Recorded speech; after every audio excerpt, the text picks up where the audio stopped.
What are we talking about? You play to win the game. You don't play to just play. Come after me! I'm a man! I'm for you! Can't wait! Let's go!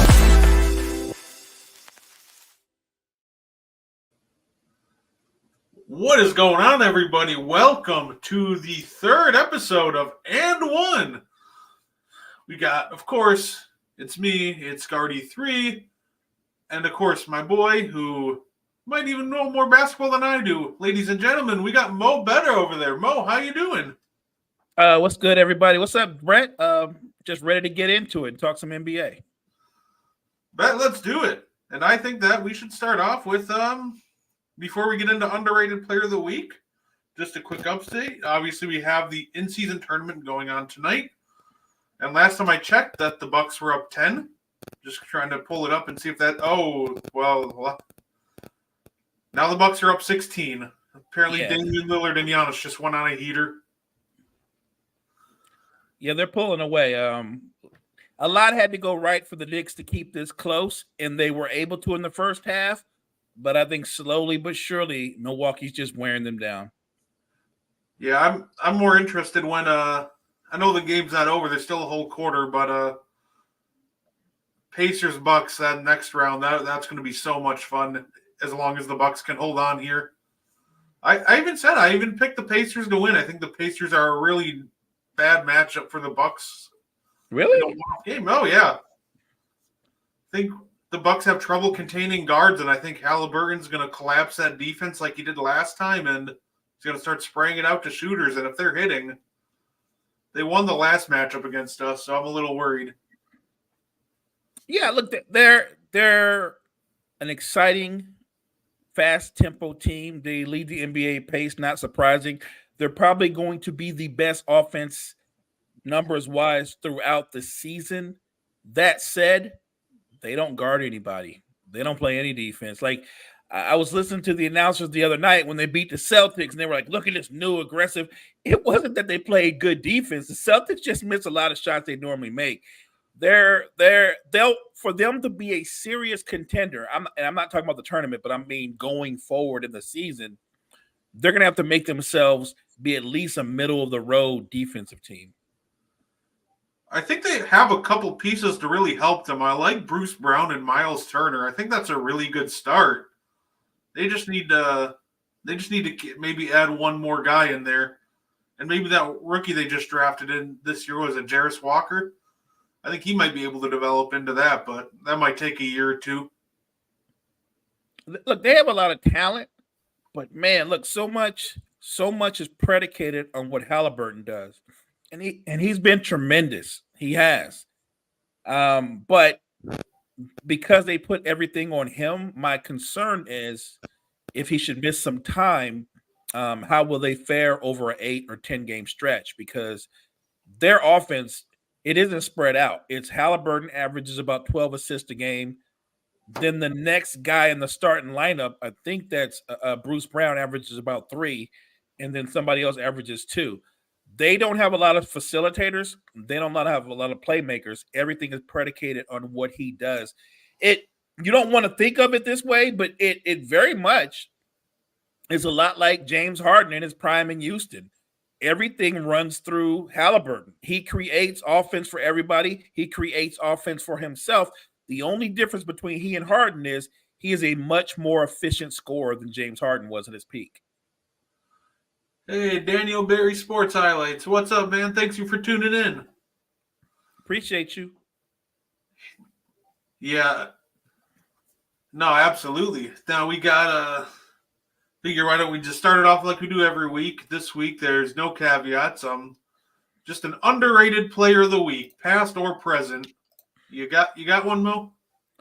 I'm gonna go 2. I'm gonna go with a combination. France and Mo Wagner. I think the Wagner brothers are underrated players. I'm sorry, they're vastly underrated. France can drop 20, get you 6 rebounds. I don't think a lot of people realize his ability they think of him as just a shooter, Brett, but he can put the ball on the deck and attack the rim. Mo Wagner is one of the best backup bigs in the league. I think combined, they give the Magic every night 34 points, about 11 rebounds, and 5 assists. I think the Wagner brothers are two of the most underrated players in the NBA, and they're a big reason why Orlando's one of the better teams in the Eastern Conference. I don't know if people looked at me when I was crazy when we were doing on the Big Three our NBA season review, and we were talking about teams that could surprise you. And I picked the Magic, and a big reason for that was Franz Wagner and just that front court in general. Franz Wagner is phenomenal, and that dude's going to get paid by Orlando or somewhere else. Yes, he is. Phenomenal connective piece. He's a glue guy that you want on your championship team because he does everything well that you want your non-star players to do. And I think you want to keep him with Paolo Banchero, right? But yeah. You know what I mean? They're 21 and 22 years old. Like, those are your bookends that you can build off of going forward. Oh, absolutely. And they fit super well together. Say get back Carter on a decent deal, and you got your front court of the future right there for at least the next 4 or 5 years. And they're a unique team, Brett, because they're not star-studded. They're not. This isn't like a team you look at and there's like 5 all-stars on the roster. What they have is they have Quintero, who's obviously an all-star, maybe even superstar at some point in his career caliber player. I think both the Wagner brothers are, I wouldn't say all-star players, but maybe just a tier below that. And everybody else are just very good, solid NBA players that can all do a little bit of everything. Suggs can get you buckets. He can play some defense. I just think they're very versatile. And I know they're young, and I know it's early. But to me, what Orlando does is sustainable because they play defense. And defense is about effort and a mentality. And if you're a coach and you can get young guys to buy into that mentality, that's impressive. Because think about this team. Take off Joe Ingles, who's a veteran. Joe Ingles is 36. Take off, I think Joe Ingles is the only guy on the team that's over 30. This is a young team, and they've already bought into the idea that team defense can win games. So I think what they do is sustainable. Absolutely. And what I love about those Orlando guards is they all play much bigger than they are. They're all physical. They all work really hard on defense. So, like, we saw it a lot in that Celtics game. Like, they're trying to try to get switch Drew and them onto the bigs. And those young guards are just fighting through. And when they did get switched onto Tatum, they weren't backing down from any of the forwards. So I love it. They're physical, and they're all in your face. And I can't wait to see what the future holds for this team, honestly. Yeah, I really think they're 1 star away from being a legit title contender. Because I think they already have the other positions in place. They just need 1 more star. Who's your underrated player? Oh, I going a little old school with this one. I'm actually going to everybody's favorite 90s team, the Chicago Bulls. Because I think there's somebody on that team who gets criminally underrated. And I'm talking about the starting point guard, Ron Harper. Everybody wants to talk about MJ, Pippen, and I've even heard people say they carried a lot of scrubs. Man, people forget that Ron Harper, before he went and joined MJ, unfortunately he tore an ACL, but he was a 20-a-game scorer. That dude was a legit bucket, and he was a great point of attack defender.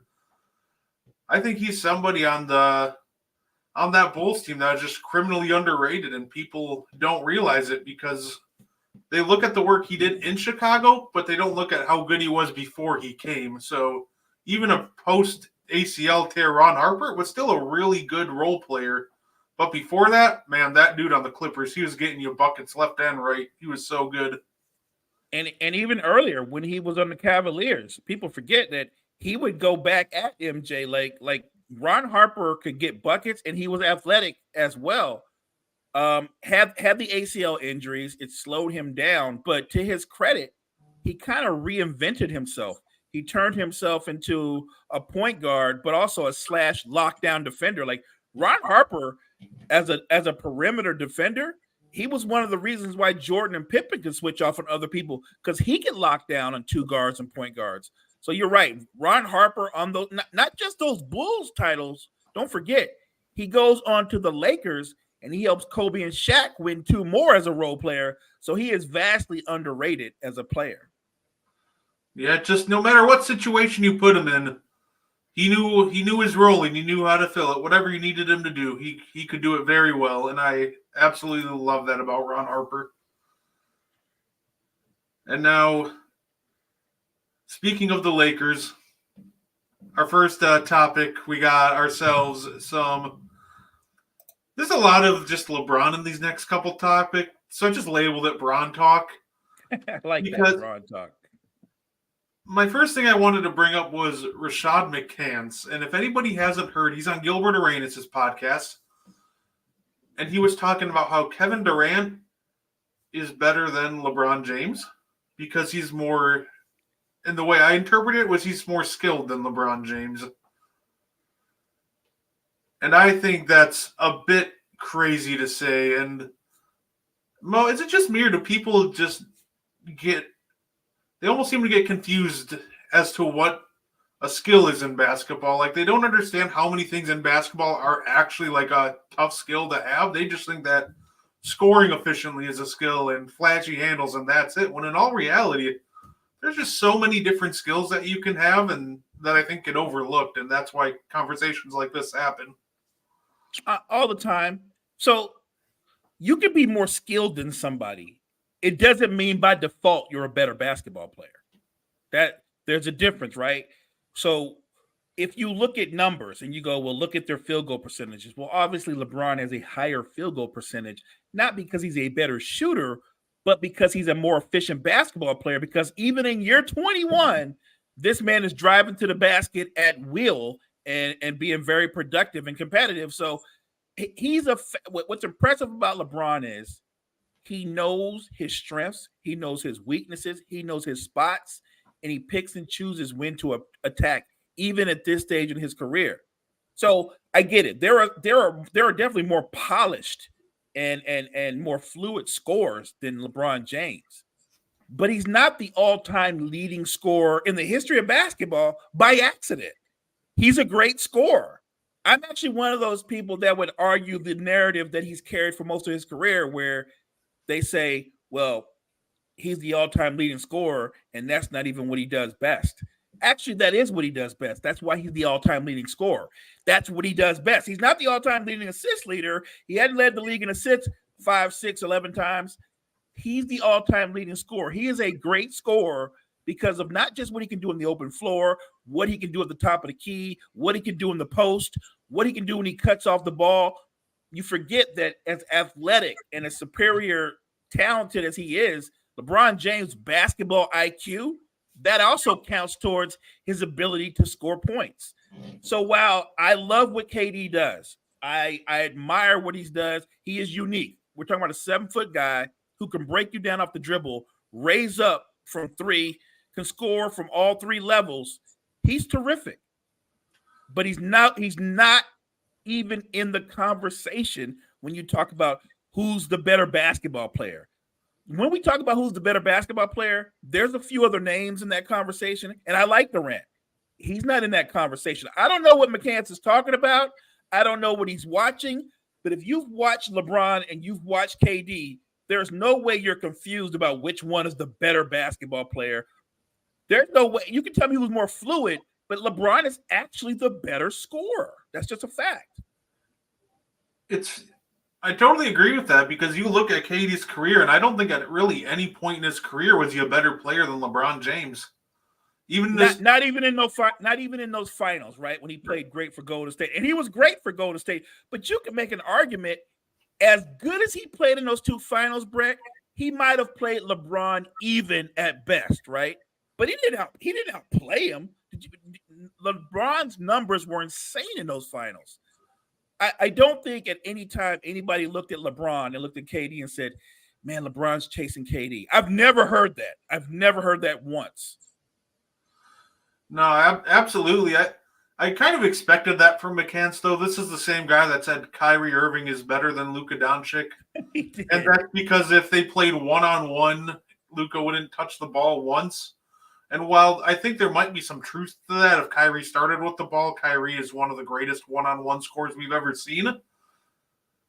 Unfortunately, if with that logic, basketball is played 5v5. And I think that's almost the same argument as what he's trying to make here. Whereas someone like LeBron and Luka, they're going to get their entire team involved. And while Kyrie and like KD, they're better scorers and they're more fluid, they're just not in the conversation as a better player than either Luka or LeBron, honestly.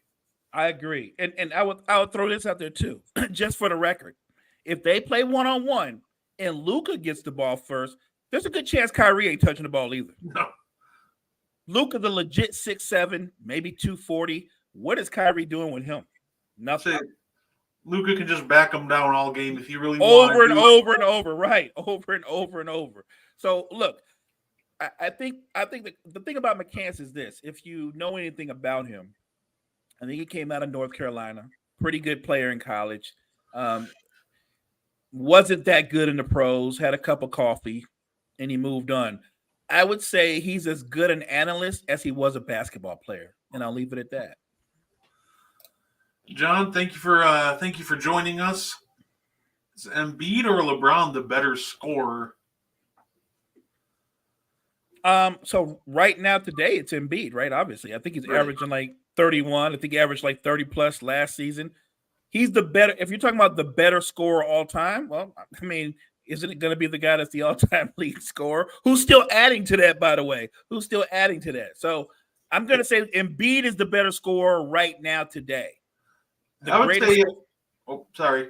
No, go ahead. No, I agree with that. Even if I think if you want prime for prime, it's going to be easily LeBron. That's totally different, right? If you give me prime LeBron, I'm going to take LeBron, right? Yeah, because a lot of people remember that obviously he had that 2013 season where he was at his absolute best, and we're talking about a guy who's shooting 40% from three, who you can't crowd him either because he's just going to freight train his way to the basket if you do. So 2013, that man was just unstoppable. I would have Larry Bird over Katie. I would too. Hey, John, you're speaking my language. I would too. I do think that Kate, you can try to argue that KD was the better scorer, but I just think that Larry Bird, I don't think the scoring is really that far off, and I do think Larry Bird was that much better as a playmaker. So, yeah, I would concur with that. I also say that people forget that Larry Bird was nice in the post. Like he didn't shy away from posting up and being productive in the post. I've seen him finished in the restricted area with his left or right hand. Like Larry Bird was a complete basketball player. And look, KD's quicker. He's taller. So there are things that he could do that Larry Bird couldn't do in that way. But Larry Bird, like a Paul Pierce, it wasn't about athleticism with him.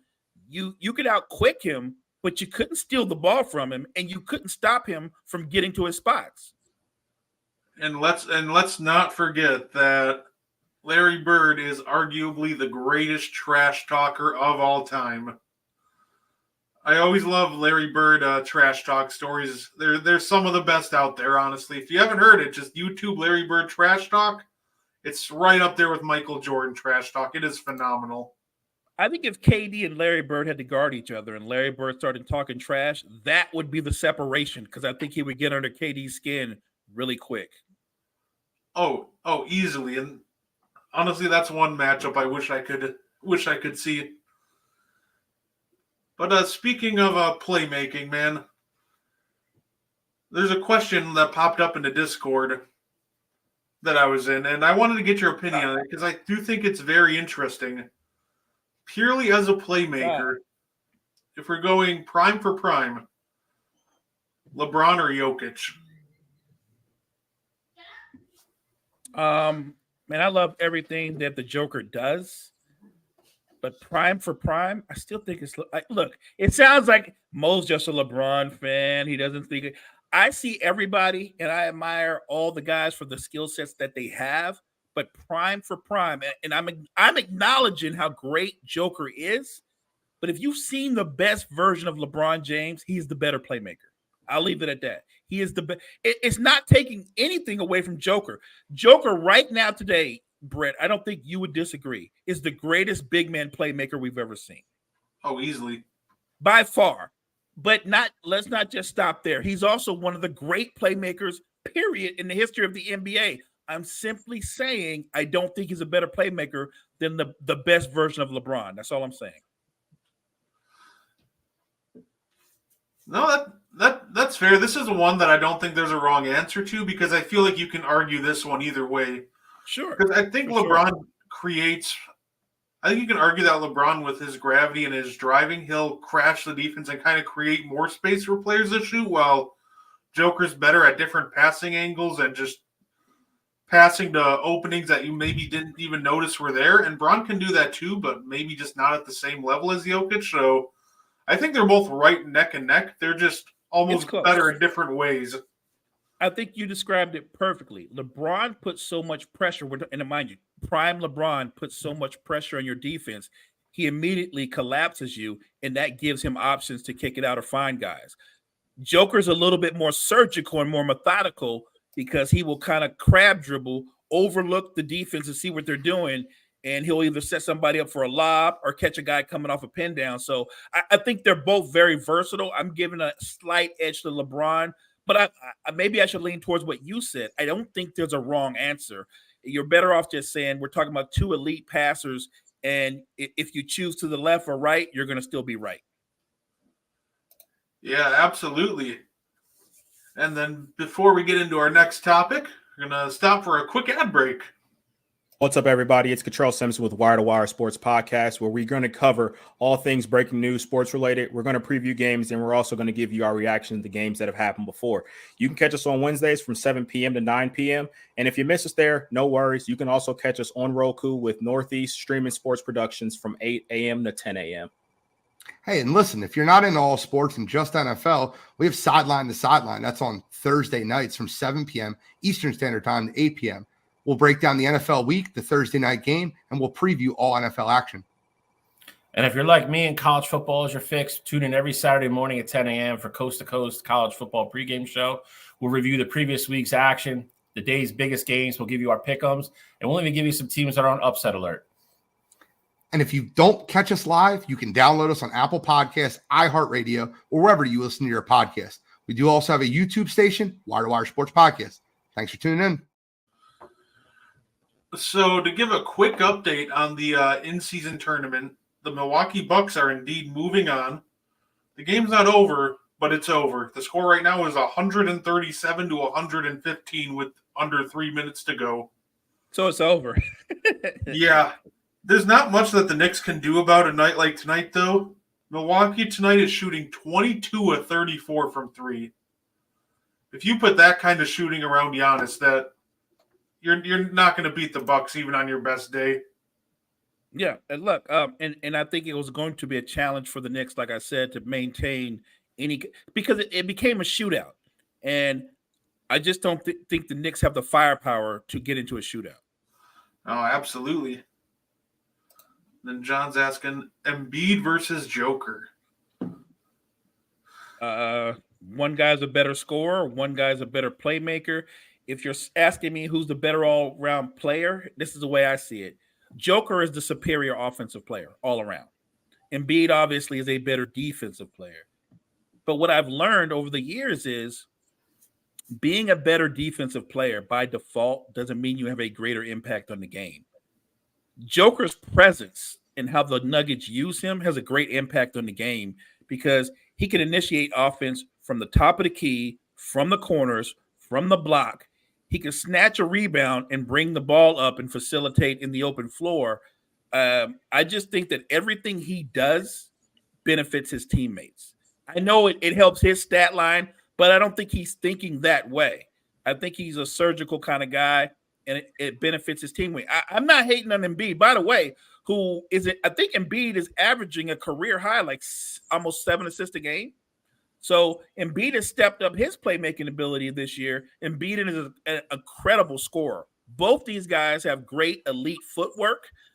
I think Embiid is definitely a better, more dominant big in terms of playing with force.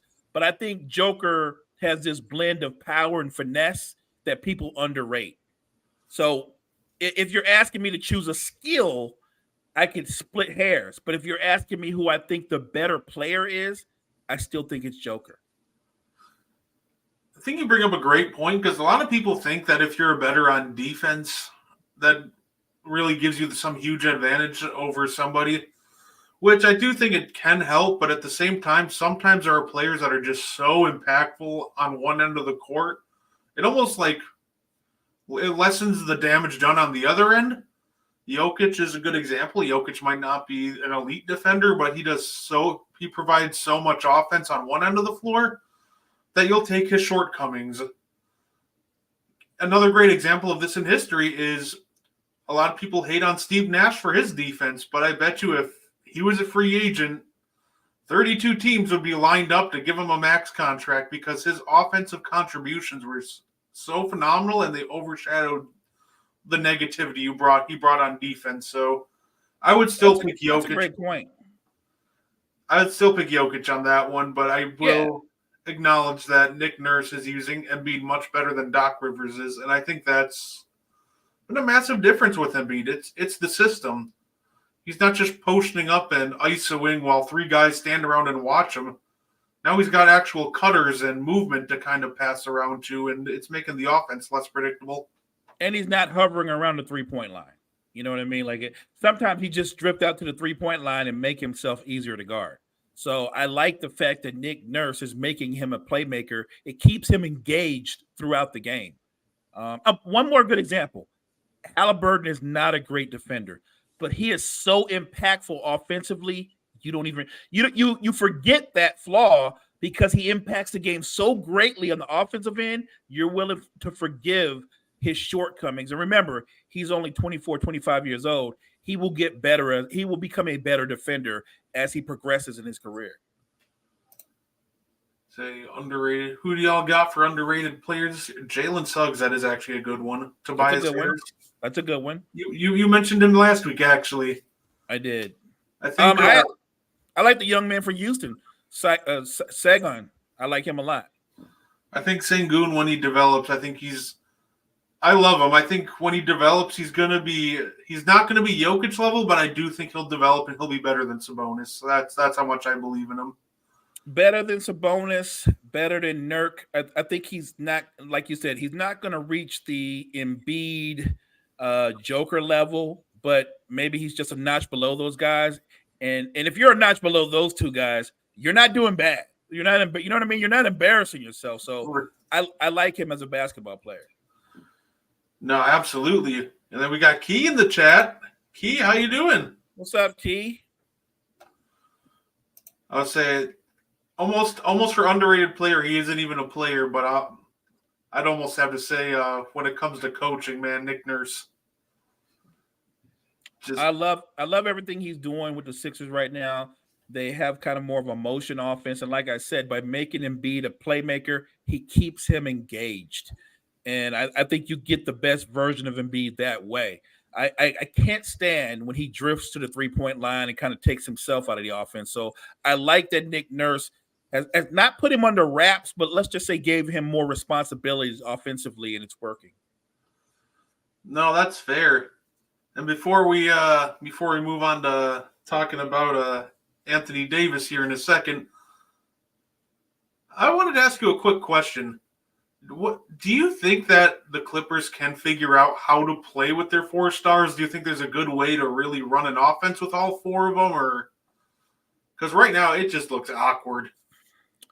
So I'll be consistent. When they traded for Harden, even before they traded for Harden, what I was worried about is, are they going to get Harden the point guard? Because if they get Harden the point guard, that guy averages around 18 points a game, but he gets you 10 assists, and he's not looking to score all the time. Or you're going to get Harden, who thinks he's somewhere between Houston Harden and Philly Harden, and I think they got that guy. And what they didn't need another 20-point scorer. What they need was a facilitator. If you have Paul George Kawhi Leonard, and I think both of those guys, they average about 17 shots a game. Norman Powell comes off the bench. That's another 12 shots a game. James Harden's good for 15 or 16 shots a game.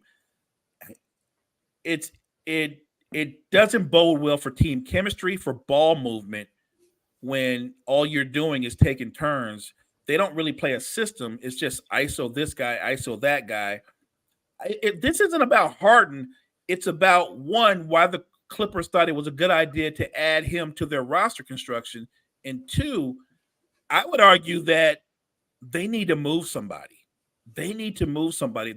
What they lack is they lack guys who can play roles. Like, who's the guy that plays defense but then spots up in the corner, can hit a three?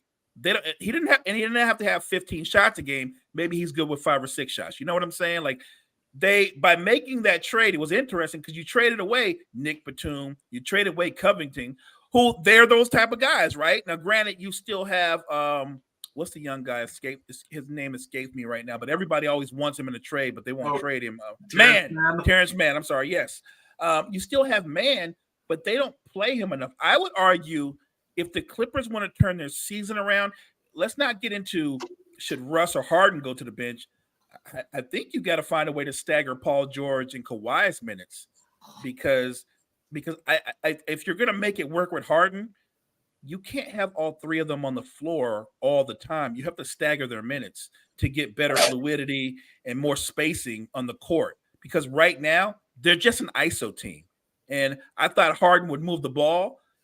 He took an ISO team and made them even more of an ISO team. So can they figure it out? Yeah, they can figure it out. But if the goal is to win a title, they're going to have to make a big move to win a title, because this, as they're currently constructed, this is a playoff team that will lose in the first round.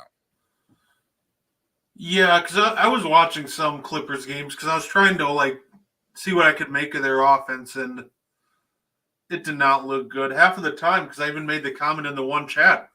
A lot of their offense almost reminds me of if they're running some early 2000s offense. Give the ball to the point guard, your star player makes one cut to go where he wants to ISO, and everybody just kind of stands around. And I think with James Harden, it's weird because first they seem to like to throw him at the top of the elbow where he's not comfortable attacking there at all, and you can just tell, because as soon as he gets the ball there, he's looking to pass right away. He doesn't want any part of the ball as soon as he gets it there. But what I find interesting is I don't think a team really squanders more advantages than the Clippers. They will create that open shot, but then Paul George will wait for his defender to come so he can come break him down off the dribble, or James Harden will wait for the defender to come back to him. And I can't stand that. I can't stand that. I don't know if I've ever seen a team squander so many advantages on offense, especially Harden. He'll get it, and then he'll just wait for the guy to come back to him, and then just end up settling for a tough 15-footer. Paul George is like that too. You brought up Paul George. They're both guilty of that. You can see Paul George break a defender down with a pump fake, and rather than straight line attack and attack the basket, Paul George will actually let the defender get back in and try to break him down again. I don't understand that way of thinking. And I don't know when he got like that, but it's one of the reasons why the current version of Paul George is one of my least favorite players. No, that is fair. Well, we'll go from one Los Angeles team to the other. We got our boy Anthony Davis, and I'll give a little backstory. This conversation was sparked by Freddie Henderson. Shout out Freddie. And he was telling us that Anthony Davis is a power forward. But I also hear the argument that Anthony Davis is a center. So I guess my question now to you, Mo, is Anthony Davis a power forward, or is he a center? He's both. He's both, and he's wherever the coach wants to put him, but he's both. Maybe I can simplify this. AD wants to be a power forward whenever he matches up against Joker and Embiid. And then, you know what I mean? Then he wants to be a power forward, and he wants to be a center when he can go up against pretty much everybody else. Anthony Davis is a 4-5 combo, period. And the fact that the Lakers want to play him at center makes sense to me because it creates more mismatches most nights when they have him at the 5 spot. And he's a better rim protector from the 5 spot than he is at the power forward spot. So I like him at the 5. Just because Embiid got the best of him in a game where they got blown out, I want to remind everybody, they got blown out. It wasn't like Embiid killed Davis and that's why they lost. Everybody in the Sixers killed everybody on the Lakers. That was a complete dominant performance. But I don't use excuses.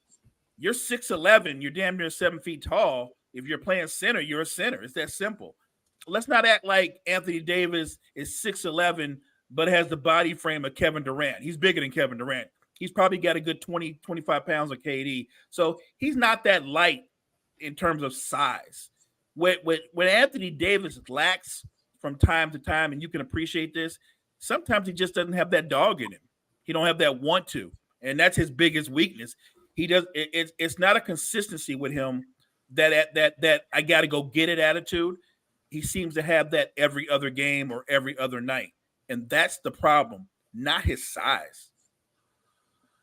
Yeah, absolutely. I agree with that with the dog thing. That's why, like, when a lot of people say Anthony Day-to-Day Davis, they're talking about injury. When I say Anthony Day-to-Day Davis, I'm thinking mentally. And that's kind of it for me with him, because one day he looks like he's going to go out there and show everybody why he's the best big in the league, and then he does it. But then the next, he looks like he just doesn't want any part of playing basketball, and that's when you see him drop like 9 points. I think if I had to pick between power forward, because I do agree he's a combo, but I think he's pretty much at this point easily more of a center. And you look at the best stretches of Anthony Davis basketball, they've all come when he's played at center. People want to reference the 2020 bubble. He played 60% of his minutes at center in the bubble. Right. Like, Dwight Howard and JaVale got like honorary spot starts, but when it really mattered, Anthony Davis was in the middle with Bron at the 4. Correct. Don't forget, Dwight Howard and JaVale were situational players. Anthony Davis was the center on that team. And then what was the other best stretches of his career? You could argue that it was 2018, but what happened? DeMarcus Cousins went down. They put Nikola Mirotic to space the floor around AD at the 5, and he went crazy. Right. So with this conversation, I do think that he's a 4-5 combo, but I do think that he's just a flat-out better center than power forward. And I don't think that a bad game changes that, because it always seems to happen that the conversation doesn't come up until he has a bad game, until like Nikola Jokic or Embiid work him over, and then all of a sudden, well, we need a big now. He's a power forward. Like, right. We need a big. That's not how this works. That's not how this works. Like, Anthony Davis at center has been working well for the Lakers. He was the best defender in the playoffs last year. In my opinion, I think he was better than anybody that touched the floor defensively. Nikola Jokic just was hitting shots that he should not have been hitting. He had no business hitting. So if you're gonna hit a 3-pointer, a one-legged 3-pointer consistently, there's no defense for that. All you can do is just tip your hat to that and keep it moving. There's no defense for that. And not being able to guard Joker consistently, that's not a crime. A lot of people can't guard Joker by themselves consistently. That man's a handful.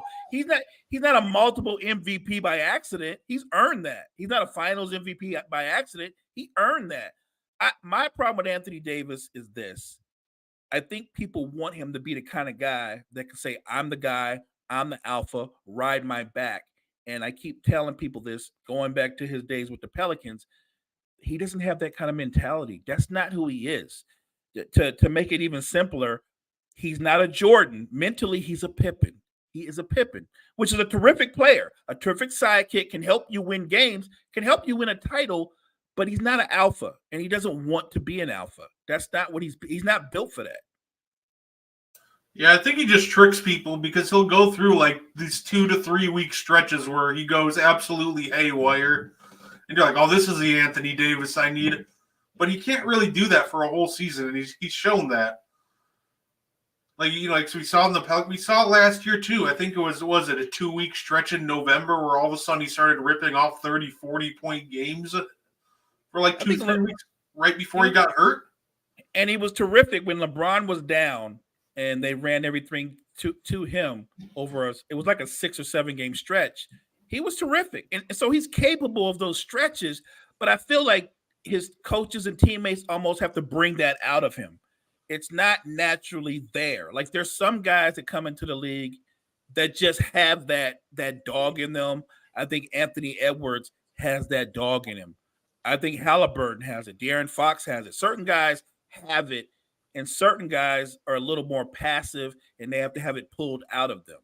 And I think Anthony Davis is one of those guys. Yeah, I think a lot of people thought about I think he brought it out a little more in New Orleans based on necessity. The coaches probably told him he had to because, let's face it, they didn't put anybody around him in New Orleans. You had obviously Drew Holiday, but really after that, the cast fell off really quick. So, and then of course, speaking of falling off really quick, 2021, we all know the Detroit Pistons, they drafted Cade Cunningham with the number 1 pick. While I don't think that was a bad pick, a lot of people are now saying that the Pistons should have went a different direction. Maybe Cade's not that guy. So to give you some other names that were drafted in this pick, or in this draft, we had Jalen Green, Evan Mobley, Scotty Barnes, Suggs, Sengun, Franz Wagner. Like, there was a lot of talent. Trey Murphy's there, yep. Jalen Johnson, he was breaking out this year before the injury. So my question to you is, did the Pistons make a mistake, or maybe is this situational of the situation that he's in? I think it's a combination of both. I don't think they made a mistake because if you look at that draft, everybody you named off, and a lot of those guys are really good players. I don't know if any of them are better players than Cade Cunningham. They're just not in his situation, right? If you put Cade Cunningham in a more successful franchise where he's set up for success, where everything doesn't hinge around him, I think that he would benefit from that. I think his skill set tells you that he can score, but he's more than a willing passer, right? So I don't think he's the bad pick for Detroit. I would say that draft, and there's been a few of these drafts like this, but that particular draft, there are no superstars in that draft. There are no superstars. There might be a couple of all-stars in that draft, but there are no superstars. Or I can simplify it. I don't think there are any franchise players in that draft. I think there are good players, not franchise players, not guys you build around. I think Cade Cunningham is more of a 2 in terms of, if you think a franchise player, I think Cade Cunningham would be a 2 to a franchise player. He's not a bad pick by Detroit because in that particular draft, I'd say he's as good as anybody. But had you picked Mobley, would the Pistons be any better? No. Mobley's a good player, but Mobley's going to give you 15 points a game, maybe 10 rebounds, but he doesn't have a lot of range, and he struggles with bigger players. So would he have made them better all around? Not at all. I think they picked the best player in that draft for them. The problem that a lot of fan bases don't understand, or they're quick to judge, is if the kid doesn't instantly turn around and take you to the promised land or take you to the playoffs, you want to label him a bust. And what I would say, and I think we were talking about this earlier, is the flaw is in the Pistons' overall roster construction, the guys around him. Like you said this, Brett, and I think you're right. He's a facilitator, a guy that can break people down off the dribble. So why do you have him on the floor with 3 guys that can't shoot? How are you helping him when there's nobody that can shoot? People recognize you have no shooters on the floor. So what do? They shrink the floor. They double him up because they know you don't have anybody to kick the ball to. So I don't think he was the wrong pick. I think that their roster construction as a whole is the problem with the Detroit Pistons. This draft has a lot of very good players, but this draft does not have any franchise players. It happens. No, I agree. I saw a lot of that too with exactly that, where especially in the Pistons-Lakers actually, where Cade would break his guy down off the dribble and he'd start going to the paint, then 3 guys would crash on him because they're like, well, none of these guys can shoot, so I'm just going to leave everybody open. So it's pretty much just three guys standing around on the perimeter, and the only guy they're covering is Isaiah Stewart because he's the only one on the offense who can shoot.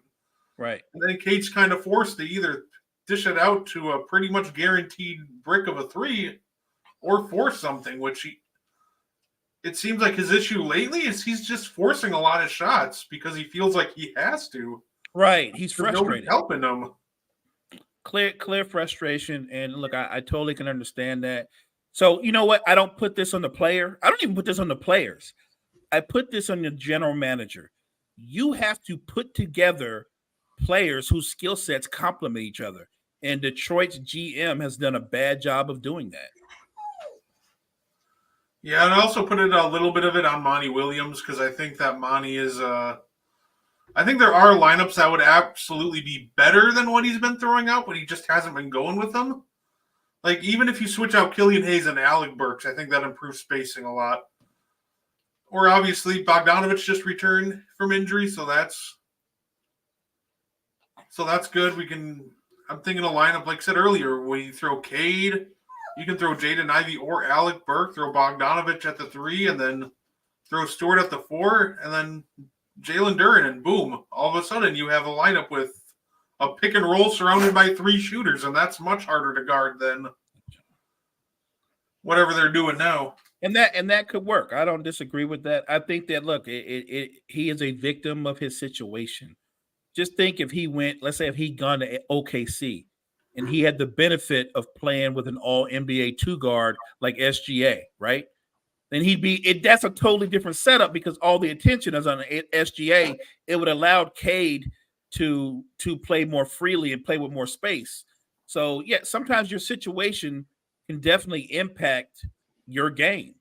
And the Pistons are not they're a bad team, not because they don't have talent. They're a bad team because they have poor roster construction. And you can make an argument, right?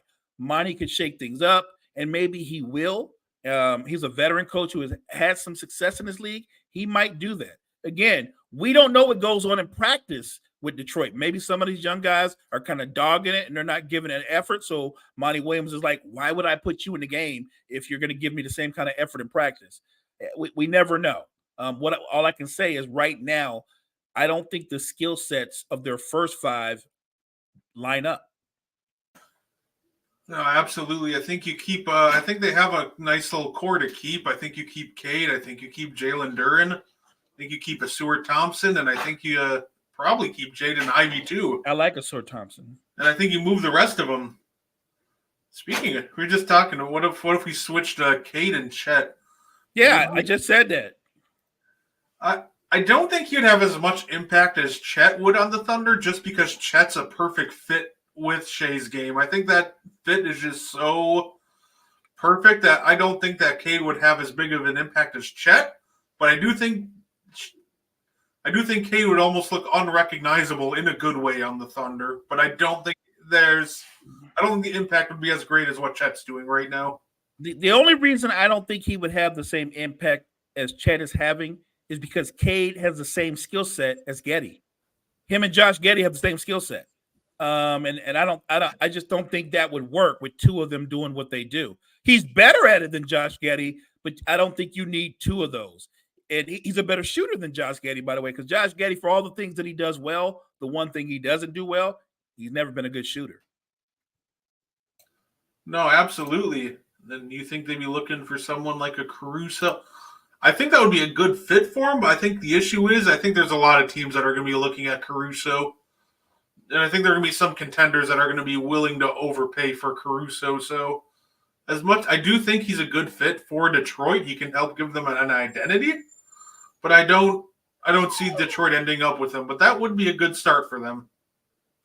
If and when Chicago finally breaks down and caves into the reality that they need to break up that core, one of the guys who has the most value, and I'm talking about value for other contenders out there, at the top of their list is Alex Caruso. I'm unrealistically telling myself he's going to end up in Milwaukee, even though I know like every single that'd be a great pick. I love him there on the Bucks. That would be a great addition. Oh, absolutely. Granted, I know we have I think at this point 2 second rounders at this point to trade. We don't have anything left, but he's at the top of my trade list. So let's make it happen. Let's make it happen, Milwaukee. Let's go get Caruso. I like that move for Milwaukee. So if there's one thing I'm still worried about with Milwaukee, it's allowing middle penetration because these guards, they've struggled. Like with Milwaukee, I do think the defense has gotten better. They started out like 30th in the league on defense. They're up to 20th now, so they're steadily improving. But I would not mind us going out and getting a stopper that I can actually trust putting out there alone on an island with someone. I think if you get a perimeter stopper, that will bode well and set up perfectly with what Giannis and Brook Lopez do at the rim, right? That they're the last line of defense, but when you're constantly getting beat off the dribble at the perimeter, they have to rotate over, and then that collapses your defense, and then everybody's trying to rotate and scramble. If you've got a really strong wing defender out there who can stay in front of people and have the little lateral quickness to show and recover, it completely changes your defense. It's funny with the when Drew Holiday left, a lot of people were wondering how much it'll impact Giannis, and my big concern was how much will it impact Brook Lopez. I think it impacted Brook Lopez a lot because a lot of people didn't realize that with the defense, Drew Holiday was strong. He'd fight through screens and he would direct the offensive player to where he wanted them to go. And he would set Brook Lopez up a lot for some really easy blocks because they couldn't shake him, and he just kind of bully them to wherever he wanted them. I do think that the Bucks have been kind of going back to more of a drop coverage, and when it comes to Milwaukee, I do think that's part of their issue to start the year. They've just been experimenting with different defenses. Agreed. And as soon as they went back to that drop, that's when you saw all of a sudden Lopez is back to getting like 6-7 blocks a game.